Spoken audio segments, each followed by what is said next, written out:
दोस्तों अगर आप इस वीडियो पे आ चुके हैं और बिना देखे वीडियो को चले जाएंगे तो बहुत बड़ा नंबर गंवा देंगे, क्योंकि आज किस वीडियो में नागरिक शास्त्र में लॉन्ग क्वेश्चन बनाकर कैसे लिखे गजब का ट्रिक लेकर आया हूं। शानदार तरीका आपको बताऊंगा जिससे आप पूरा का पूरा नंबर पाएंगे। ऐसा तरीका आपको भी देखने को नहीं मिलेगा, क्योंकि एक जेन्युइन तरीका आपको बताने वाला हूं। तो चलिए दोस्तों शुरुआत करते हैं। पिछली वीडियो में मैंने शॉर्ट वाले क्वेश्चन वो बताया था कैसे बनाकर लिख सकते हैं। आज के इस वीडियो में लॉन्ग क्वेश्चन आपको बताएंगे, लॉन्ग आंसर कैसे आप जो है उसका उत्तर सटीक आंसर देकर आप पूरा का पूरा नंबर प्राप्त कर सकते हैं। तो चलिए शुरुआत करते हैं। आ जाते हैं दीर्घ उत्तरीय प्रश्न पे। तो यहाँ पे लॉन्ग क्वेश्चन, आप यहाँ पे लॉन्ग क्वेश्चन देख पाएंगे। जैसे पूछा गया है क्वेश्चन नंबर 31, देखिए पूछा गया है कि वर्तमान भारत चीन संबंध का मुख्य आधार सीमा विवाद एवं व्यापार है। इस कथन की समीक्षा कीजिए। 8 नंबर आपको यहां से मिलेंगे। अब इस क्वेश्चन का आंसर आपको लिखना है। ये आपको नहीं आ रहा है, क्या क्या लिखेंगे, कैसे लिखेंगे, डिटेल में आपको समझाएंगे। अगर ये नहीं आता है तो अथवा करके दिया रहता है, आप इसे भी लिख सकते हैं। और यहाँ पे प्रश्न देखिए, पूछने का पैटर्न देखिए कैसे पूछा गया है। सबसे पहले आसियान क्या है, इसकी स्थापना कब हुई, इसके उद्देश्य क्या है और यह सफल संगठन है, इसके बारे में आपको बताना है। तो जब आप लिखेंगे आसियान क्या है तो आपको 2 अंक यहां से मिलेंगे। फिर इसकी स्थापना कब हुई तो आपको 1 अंक मिलेंगे।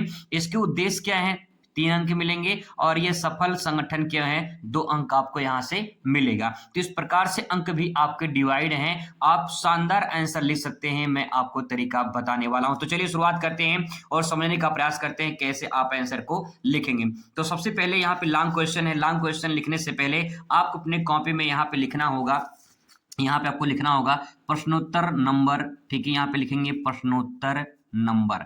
ऐसे इस प्रकार से लिख के प्रश्नोत्तर नंबर हो जाएगा। ठीक है, या फिर उत्तर संख्या आप लिख सकते हैं, इसको अंडरलाइन कर दीजिए। इसके बाद जो है आप यहाँ पे लिखिए क्वेश्चन नंबर 31। ठीक है, क्योंकि 31 नंबर ये क्वेश्चन है।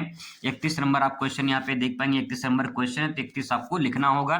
फिर इसके बाद जो है आपको यहाँ पे क्वेश्चन से हेडिंग बना लेना है। जैसे हेडिंग क्या बनेगा, वर्तमान भारत, ठीक है, वर्तमान भारत चीन संबंध का मुख्य आधार सीमा विवाद एवं व्यापार। ये आपका यहां से लेकर इतना हेडिंग बन जाएगा।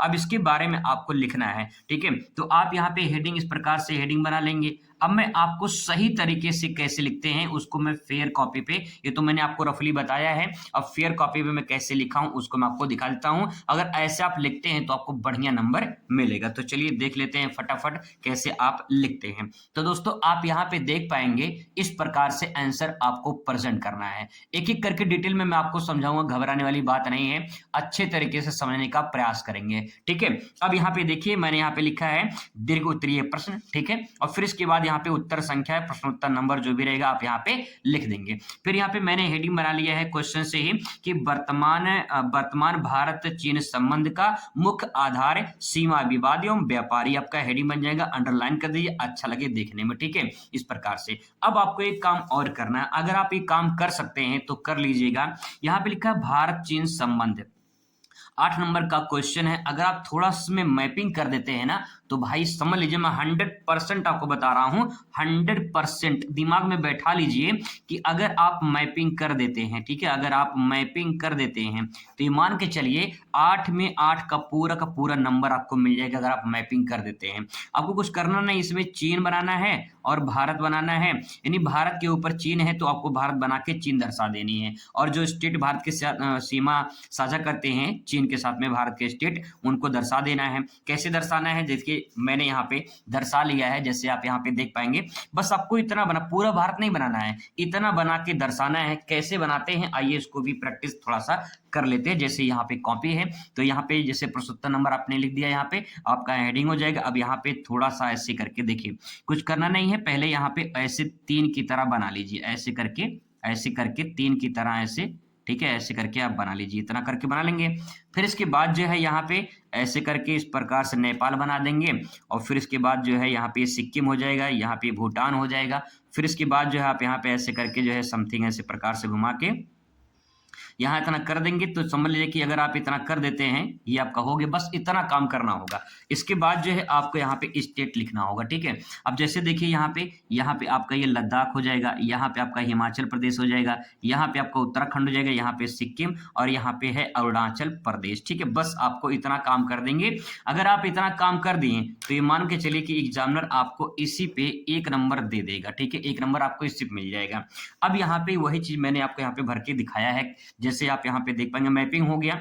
अगर आप इतना कर देते हैं तो समझ लें कि बहुत बढ़िया काम आपका हो जाएगा। मैपिंग से, डायग्राम से अगर आप आंसर को प्रेजेंट करते हैं तो माई कलाल कोई काट नहीं सकता, इस बात की 100% गारंटी है, ठीक है।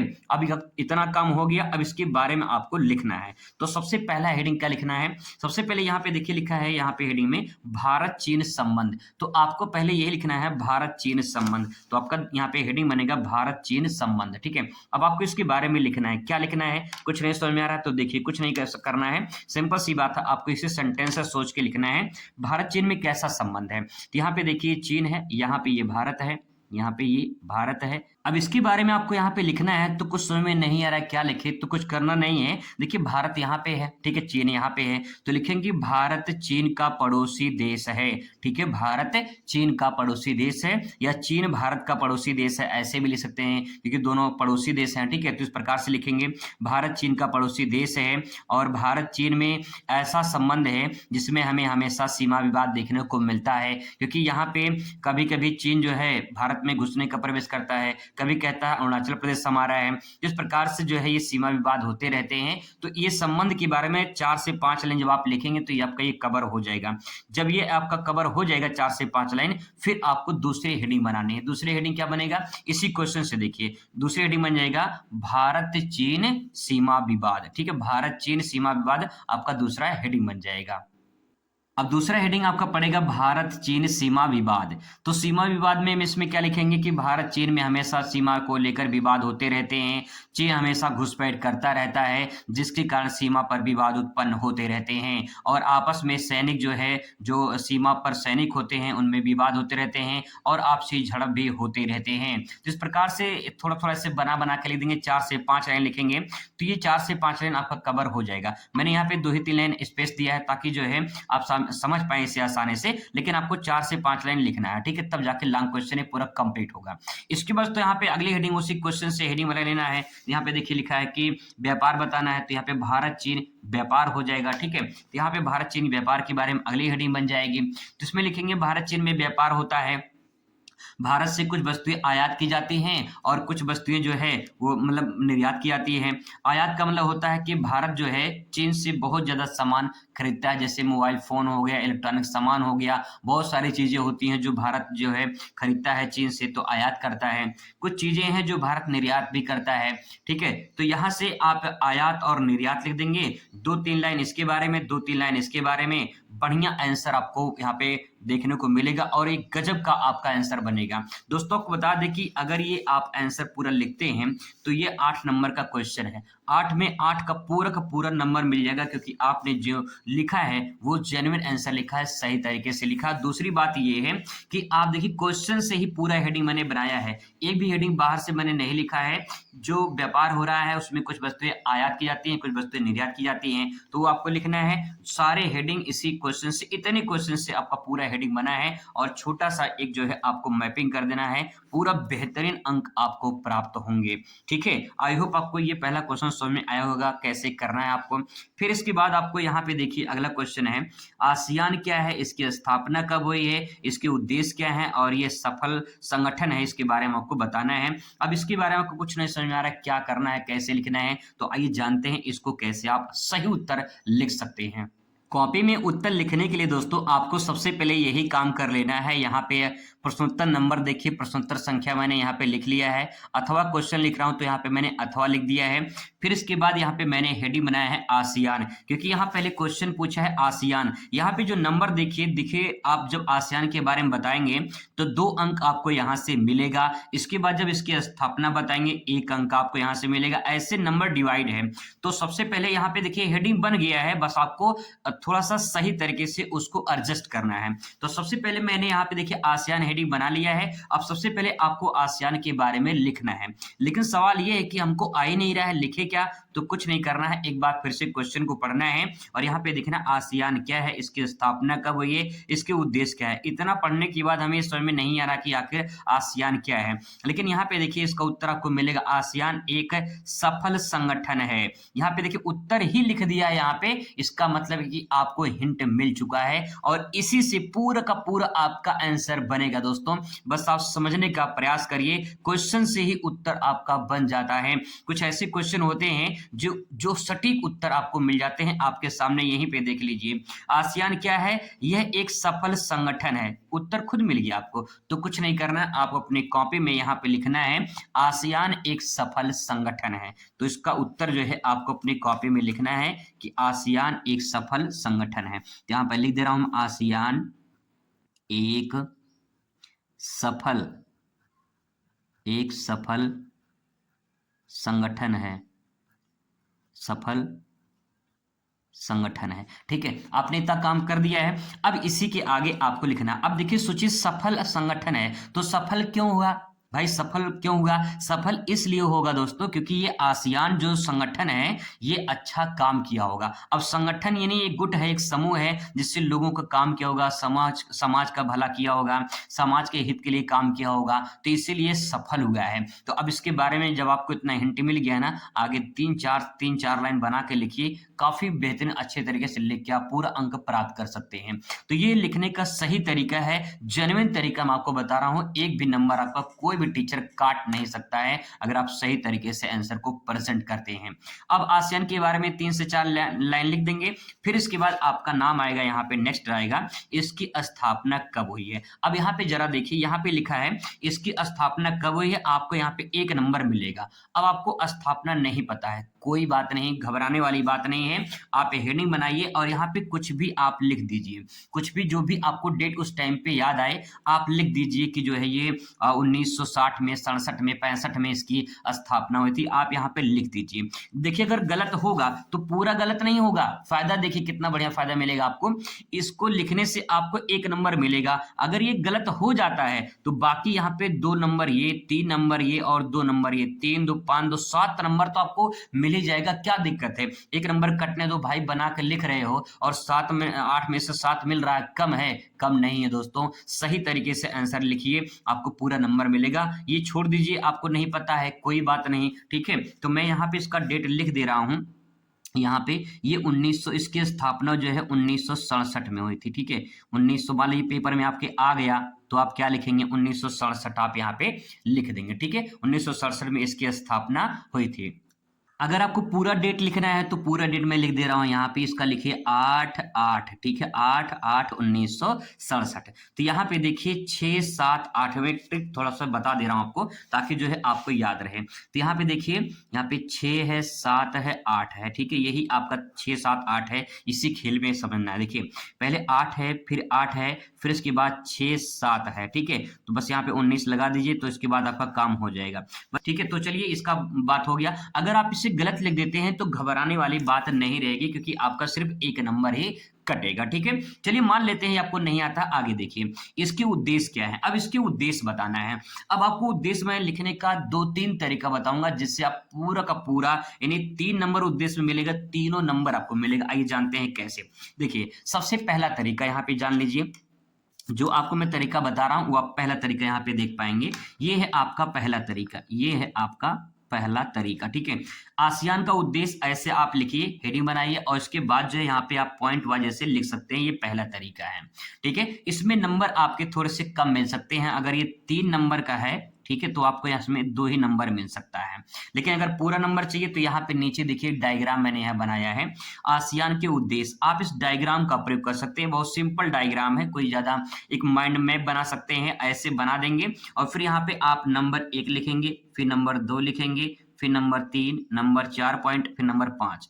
देखिए, अब इस प्रकार से चीज़ वही है, जो आपने यहाँ पे देखा है, वही चीज़ आपको इस फॉर्म में लिखना है। देखिए, दोनों में अंतर देखने को मिल जाएगा। अगर आप ऐसे लिखते हैं, तो आपको 2 नंबर मिलता है। अगर आप ऐसे लिखते हैं, तो आपको 3 नंबर मिलता है, ठीक है? एक तरीका और ये दूसरा तरीका हो जाएगा। एक तरीका मैं और आपको बता दे रहा हूँ।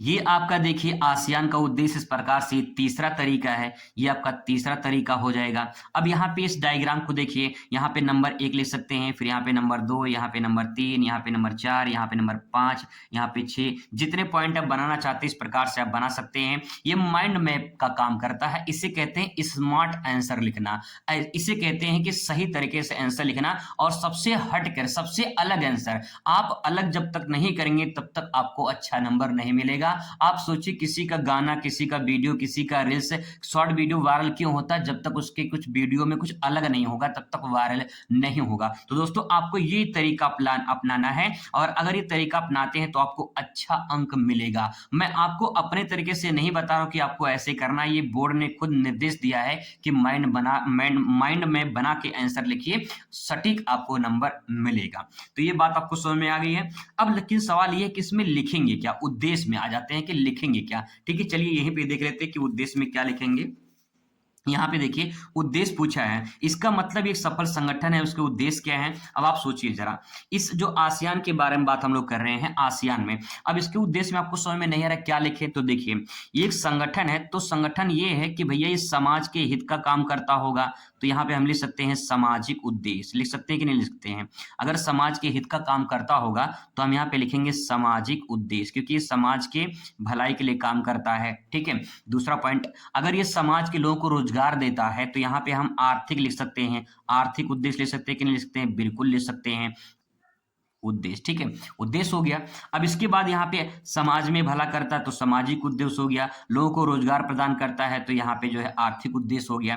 क्या ये सुरक्षा प्रदान करता है? तो ये सुरक्षात्मक उद्देश्य हो जाएगा या फिर सुरक्षा का उद्देश्य हो जाएगा। ठीक है, इस प्रकार से ऐसे लिख सकते हैं। सोच सोच के बना बना के लिखिए, कोई दिक्कत नहीं है। ठीक है, और क्या ये इसका उद्देश्य सकता है? आसियान और क्या कर सकता है? आसियान कर सकता है कि जो देश अविकसित हैं, विकासशील की श्रेणी में हैं, उनको अगर मदद चाहिए तो उनको मदद पहुंचाता है, तो ये मदद भी करता है। ठीक है, क्या करता है? मदद करता है। इसको हम सहायता लिख सकते हैं यहाँ पे, सहायता प्रदान करना। ठीक है, इसको सहायता भी आप यहाँ पे लिख सकते हैं। ठीक है, अब यहाँ पे हो गया। और आसियान क्या करता है? सोच सोच के लिखिए, बना बना के देखिए कितना अच्छा आंसर बनेगा आपका। और आसियान क्या कर सकता है? आसियान एक गुट है, समूह है, तो इस समूह में कई लोग रहते होंगे। ठीक है, समूह में कई देश के लोग रहते होंगे जो एक दूसरे पर निर्भर होते होंगे, जो एक दूसरे की मदद करते होंगे, तो ये समूह उद्देश्य हो जाएगी कि समूह में लोग रहते हैं, एक दूसरे की मदद करते हैं। इस प्रकार से जो है यहाँ पे आसियान का उद्देश्य है। तो 4-5 पॉइंट आप लिख देंगे ना। अब इसके बारे में थोड़ा थोड़ा बना के लिख देंगे तो आपका ये जो है आधे पेज में चला जाएगा। ठीक है, आधे पेज में चला जाएगा, बढ़िया आपको नंबर मिल जाएगा, एक नंबर कटेगा नहीं आपको। ठीक है, अब इसके बाद दोस्तों यहाँ पे देखिए आगे है, यह एक सफल संगठन है। अब जब आप इतना लिख दिए हैं सब, तो जितना ही पीछे लिखिए ना, इसी को उठा के यहाँ पे लिख दीजिए, आपका सफल संगठन बन जाएगा। आप जरा सोच के देखिए, सफल इसलिए होगा क्योंकि इसके उद्देश्य अच्छे होंगे, इसकी स्थापना, इसके ये आसियान क्या है, यही तीनों जो लिखे हैं यही उठा के तीनों यहाँ पे फिट कर दीजिए, बस आपका ये सफल संगठन तैयार हो जाएगा। ये आपका 250 शब्दों में आंसर आपको लिखना है। 250 शब्दों में कम से कम 3 पेज में आंसर लिखना है। 100% 3 पेज से अगर ज्यादा नहीं जाएगा तो मुझे कहना आप लोग। अब बना के लिखिए, सही तरीके से लिखिए। देखिए 2.5 पेज में तो आप आंसर लिख ही देंगे, 2.5 से 3 पेज में आपका आंसर चला जाएगा। डायग्राम का प्रयोग करिए, मैपिंग का प्रयोग करिए और सटीक आंसर लिखिए, देखिए कितना बढ़िया नंबर आपको मिलेगा। इसे कहते हैं जेन्युइन आंसर लिखना। आई होप दोस्तों आपको ये दोनों क्वेश्चन समझ में आ चुका होगा कि कैसे आपको कॉपी में लिखना है। ऐसे ही आपको इस प्रश्न को भी उत्तर लिखना है। यहाँ पे क्वेश्चन है, तो आइए फटाफट इनको भी देखते हैं कैसे इसका उत्तर आप लिख सकते हैं। देखिए लिखा है यहाँ पे, भारत में प्रथम चुनाव कब हुए थे? इसमें भी देखिए नंबर कैसे डिवाइड किया है। उस समय भारत की क्या स्थिति थी? चुनाव आयोग के समक्ष जो है क्या कठिनाइयां थी, इसका निराकरण कैसे हुआ है। तो अब यहाँ पे क्वेश्चन है, इसका नंबर देखिए। जब आप बताएंगे प्रथम आम चुनाव कब हुए थे तो आपको 1 अंक मिलेगा। कब हुए थे नहीं पता, छोड़ दो, कुछ बना के लिख दो। यहाँ पे लिखा है प्रथम आम चुनाव, जरा देखिए यहाँ पे लिखा है प्रथम आम चुनाव। प्रथम चुनाव का मतलब कि पहली बार चुनाव हुआ होगा। इन्हें चुनाव हुआ होगा कब भैया, तो इसका मतलब ये है कि भारत में देश 1947 में आजाद हुआ। देश 1947 में आजाद हुआ और संविधान लागू हुआ 1950 में। इसका मतलब ये है कि संविधान लागू होने के बाद ही चुनाव हुए होंगे, है ना। तो इसका मतलब कि 50 के तो बाद हुआ होगा। तो आप पहला आम चुनाव, इसका मतलब ये है कि आप यहाँ पे 50-51 1950-51 अगर लिख देते हैं तब भी जो है आपका राइट आंसर हो जाएगा। ऐसे थोड़ा सा वहां पे क्वेश्चन पढ़िए और समझने का प्रयास करिए, कुछ ना कुछ आपको निकल कर उसमें से आंसर दिखाई देगा, ठीक है। अब देखिए उस समय भारत की क्या स्थिति थी, जब आप इसे लिखेंगे तो 3 अंक आपको मिलेगा। अब आप सोच के लिखिए कि जब पहली बार देश आजाद हुआ, देश के बाद चुनाव हुआ होगा, तो भारत कैसा उस टाइम पे रहा होगा। जरा सोच के देखिए कितनी गरीबी रही होगी, कितने बेरोजगार उस टाइम पे रहे होंगे, शिक्षा कहाँ रहा होगा, ठीक है, कितना रोजगार लोगों को मिला होगा, क्या स्थिति थी वहां पे, पूरा आप बना के लिखिए ना, सोच सोच के कि कैसे जिंदगी रही होगी उन लोगों की, कैसे दादा परदादा हमारे रहे होंगे, सोच सोच के लिखिए। वही तो कहानी आपको लिखना है, इसमें 3 अंक आपको मिलेगा, ठीक है। आगे देखिए, चुनाव आयोग के समक्ष क्या कठिनाइयां थी। अब यहाँ पे 2 अंक आपको मिलेगा कि चुनाव आयोग के सामने क्या क्या कठिनाइयां थी। चुनाव जो जो करवाते हैं चुनाव, उसी को चुनाव आयोग कहते हैं। तो चुनाव आयोग के सामने बहुत कठिनाइयां थी भाई। उस टाइम पे भारत नया नया देश बना था और उस टाइम पे जो है बहुत सारे जाति धर्म के लोग भी थे, तो उनमें जाति धर्म के लोगों को एक साथ लाकर चुनाव करवाना बहुत बड़ी चुनौती थी। और देश उस टाइम पे नया नया बना था, तो काफी कठिनाइयां देखने को मिली होंगी उस टाइम पे, गरीबी बहुत ज्यादा थी उस टाइम पे। तो इसी बात को आपको यहाँ पे लिखना है, ठीक है। आगे यहाँ पे इसका निराकरण कैसे कैसे हुआ, तो 2 अंक आपको यहाँ मिला होगा, मतलब मिलेगा यहाँ पे। तो निराकरण कैसे हुआ होगा इसके बारे में आपको बताना है कि भाई देश उस टाइम पे जब आजाद हुआ था, तो फिर उसके बाद चुनाव हुए, तो चुनाव में क्या क्या समस्याएं हैं, फिर उसका समाधान कैसे हुआ होगा। भाई समस्या आती है तो समाधान मिलता है कि नहीं मिलता है, बिल्कुल मिलता है। तो उसी चीज को आपको यहाँ पे थॉट अपने अनुसार जो है आपको प्रेजेंट करने हैं। तो इस प्रकार से दोस्तों आपको यहाँ से 8 अंक मिल सकते हैं, ठीक है। अगर आपको ये नहीं आता तो आप इसे लिख सकते हैं कि स्वतंत्रता के समय भारत के समक्ष क्या चुनौतियां थी, उसका निराकरण कैसे हुआ। यही चीज आपका जो यहाँ पे क्वेश्चन है, इसी का आंसर जो है आपको यहाँ पे लिखना है, ठीक है। 3 + 5 अंक आपको यहाँ पे दिया गया है, मतलब कि 3 अंक का जैसे आप इसे लिखेंगे तो 3 अंक मिलेंगे। फिर इसका समाधान बताएंगे, निराकरण कैसे हुआ था, तो 5 अंक आपको यहाँ से मिलेगा। तो दोस्तों जो मैंने आपको तरीका बताया है लिखने का, अगर आप उस प्रकार से आंसर को लिखते हैं जैसे मैंने सही तरीका बताया है, तो आपको बढ़िया अंक मिलेगा। अब आप एक काम कर सकते हैं, इसमें जो है देखिए स्वतंत्र भारत का जो है दिया गया है, तो थोड़ा सा छोटा सा एक मैपिंग कर दीजिए, एक मैपिंग बना दीजिए भारत का, ठीक है। एक छोटा सा अगर आप मैपिंग बना देते हैं, हल्का फुल्का जो है, अगर आप मैपिंग बना दे तो आपको बढ़िया नंबर मिल जाएगा, ठीक है। इस पे हल्का सा, ज्यादा नहीं, थोड़ा ऐसे ही थोड़ा मोड़ा बना देंगे ना, तब भी काम कुछ ना कुछ हो ही जाएगा, ठीक है। ऐसे समथिंग समथिंग ऐसे कुछ बना दीजिए, हल्का फुल्का बना देंगे तो कुछ ना कुछ आपको यहाँ पे देखने को मिल जाएगा, ठीक है। इस प्रकार से इतना ही बना देंगे, तो मैंने यहाँ पे छोटा सा बनाया, अगर बड़ा बनाता थोड़ा अच्छा बनता, लेकिन यहाँ पे जो है आप ऐसे ही बना देंगे ना, इतना काम कर देंगे और यहाँ पे लिखेंगे भारत और यहाँ पे ले देंगे पाकिस्तान, क्योंकि पाकिस्तान उस टाइम पे अलग हुआ था, तो भारत पाकिस्तान, फिर इसके बाद में लिखेंगे इसके बारे में। तो ये सब करने से आपके आंसर बढ़ते हैं। बनाकर अगर आप लिखते हैं या फिर जेन्युइन आंसर लिखते हैं, सही तरीके से लिखते हैं, तब भी भारत का अगर मानचित्र बनाते हैं तो आपको बढ़िया अंक मिलता है, क्योंकि आप मैपिंग का प्रयोग कर रहे हैं, आप कोटेशन का प्रयोग कर रहे हैं, आप डायग्राम का प्रयोग कर रहे हैं। इस प्रकार से आंसर देने से आपको अच्छा अंक मिलता है। यही सब तरीका दोस्तों, आप अच्छे अंक से पास हो सकते हैं। बाकी जो है मैंने जो आपको बताया है, आप उसी बार अमल जरूर करिएगा और अच्छे तरीके से आंसर देने की कोशिश करिएगा। वीडियो कैसा लगा कमेंट करके जरूर बताइएगा, और आपको आगे किस टॉपिक वीडियो चाहिए, किस सब्जेक्ट पे चाहिए, ये भी कमेंट करके बताइएगा। मुलाकात करते हैं नेक्स्ट वीडियो में। Thanks for watching.